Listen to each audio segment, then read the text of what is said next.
Јас се надевам дека ќе надвладее разумот, бидејќи концепцијата треба да помине и низ собранието, затоа што веќе кај професорите и воопшто и кај јавноста и кај наставниците, кога се случуваат вакви реформи, никој веќе не верува.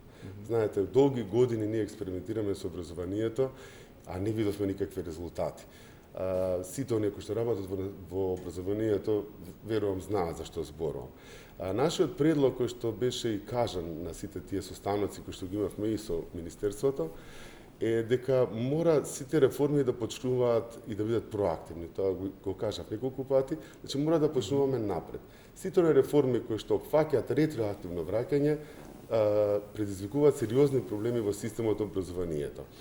А исто така, ние баравме да се направи едно истражување, особено кај наставниците, бидејќи начално имавме истражување дека наставниците се за реформи, но никој не ги праша наставниците за какви реформи.